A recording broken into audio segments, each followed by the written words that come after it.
up, everybody? So I know it's been a while. I actually, I run two blogs. So sometimes it gets really hard to keep them both running and blah, blah, blah. But let's get into this story. So it's no denying that Mulatto has really blown up in 2020. And she's been featured on just about every rapper's song. She just gets a lot of attention for her extremely sexual lyrics, half-naked Instagram pictures, and her controversial name, Mulatto, which she refuses to change because of her pride and memories of being picked on in middle school and I guess high school for being light-skinned. Well, even though the men are feeling her, she keeps turning the black community off.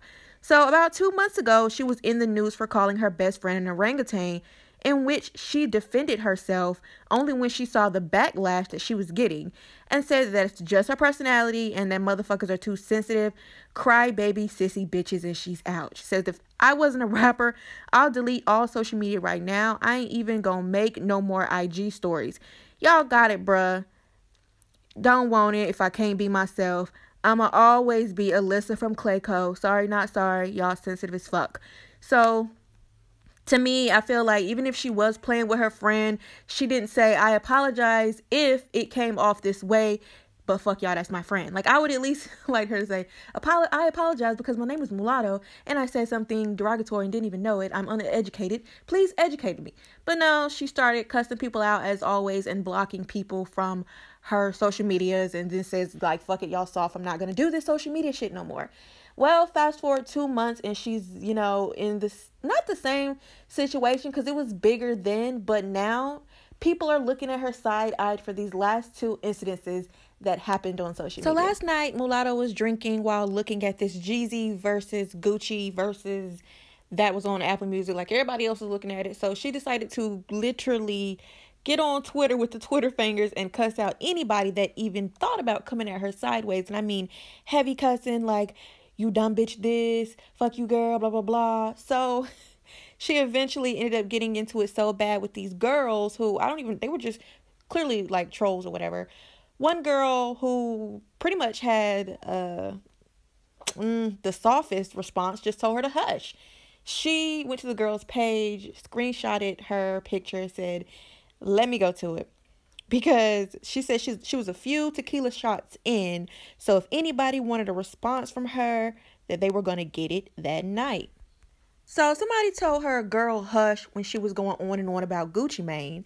And Mulatto retweeted and said, if you think I'm going to let a bitch with a box braid side swoop hush me, you smoking uncircumcised dick. Like, did she have to really say all that? Then she actually went and put it on her Instagram, a picture of the girl and the Twitter exchange. And I'm just like, the girl was beautiful and the girl's hair looked nice. And the black community did not like this because they felt like, what the fuck is wrong with braids? And the girl is pretty. What are you trying to say? People get a little bit of money and they literally say whatever comes to their head. Celebs be claiming big dick energy, then trip over little ass tweets like this. Y'all got it though.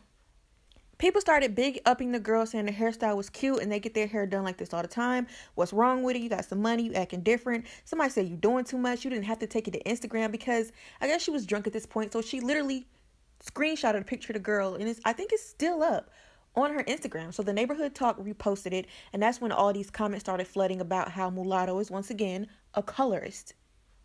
Child, you just got to sit down. Like, it was nothing wrong with her braids. Black people get braids religiously. So if you're going to come out, call yourself Mulatto, and then try to shame a girl for having some box braids, don't think that the black community ain't going to jump just like they did when you said something about your best friend being an orangutan. Like, she needs to choose her words better or just shut up. Because she get real big gangster. I don't know if you guys have seen over the years, but she get real big gangster when she drinks, and she's been real big gangster lately because everybody been blowing all this smoke up her ass. Yes, she can rap, but this is a rap persona. We need to realize that. In my opinion, this is all just a facade. You know what I'm saying? Like, people can grow up, yeah, but to change your whole flow and what you stand for and just start selling pure sex out of nowhere, I've been very critical of that, but whatever. So that ain't the only thing that happened on social media. That happened yesterday. So today she actually got posted on the Shade Room, like the real big top dog Shade Room, for some more bullshit. So a woman by the name of Deborah Leanne took to Twitter to say, Mulatto legit stole my hair 2 years ago, and I've been Pim watching her blow up, lol. Now she blocked us. What a loser. Had the nerve to say that was 2 years ago, like money's changed in 2 years. Get the F out of here, silly bitch. And then she showed that Mulatto had blocked her, and she showed the message exchange. So she basically said that, Mulatto, can I send you some hair and you just tag me and give my company a shout out? It's going to be free of charge. So Mulatto says, awesome, yes, I'm interested. If you send to my shipping address, maybe like 22 or 24 blonde full lace, when I install, I will tag your company in my pics and videos. So 2 years ago, this is when this happened, and the lady wrote back after several months, and she said, hey hun, what happened to the hair? We didn't get a post or a tag. So I'm guessing, well, it says Saturday. So Saturday of this year, 2020, she messaged Mulatto again. She said, you took our hair, didn't promote it, and if it's a thing that you didn't like it, you should have returned it to us.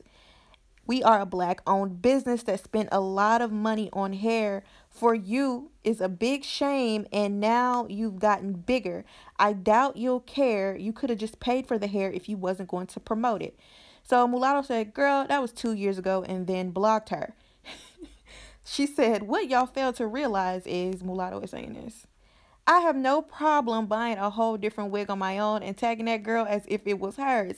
But you're not going to talk to me crazy without knowing the facts first and still expect to get what you wanted 2 years later. Somebody said, did you even wear the hair though? She said, no, my last hairstylist stole all my wigs when we parted ways, and I still would have tagged or just paid for the shit because it's out of both of our control. But approach is everything. You going to get what you asking for every time with me. They go that thug shit again, that fake ass persona. This exactly why I just pay for all my hair now.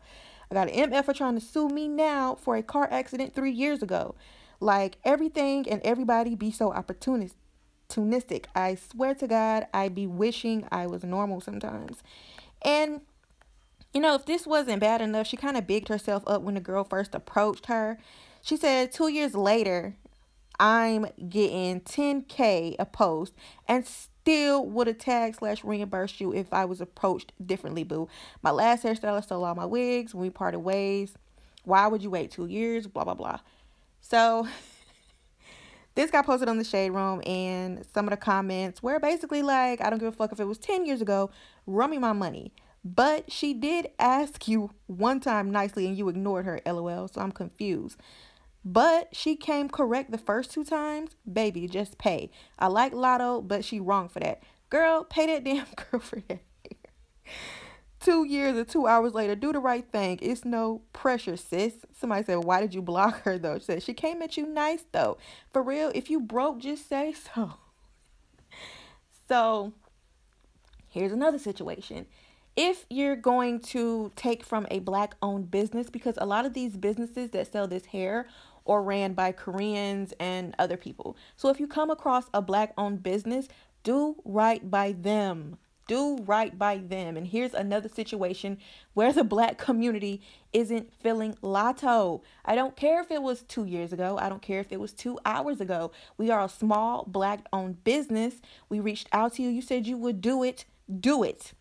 Like you said, 2 years ago, you would have went and bought some hair and pretended like it was hers. Then why didn't that happen? Why didn't that happen? So, she got haggled for this on Twitter too, and she's still standing on her thug ass opinion of it is what it is. This person's clout chasing. She ain't gonna get no money after me. So, what do y'all think about all of these stories? Honestly, she's looking pretty bad with all of these stories, honestly. I feel like she still need to apologize for the orangutan shit. I feel like those girls on Twitter were trolls and they were coming after her, but she was drunk and she was overreacting, and she posted a girl's picture. She basically doxed her on the internet. But I will say about that, if you don't want nobody to say nothing to you back, don't say nothing to them. I will say that. And the thing about the hair, girl, nobody cares if it was 2 years or 2 months later. Just pay the girl, move on. I feel very strongly about black owned businesses because most of them don't make it. So what y'all think?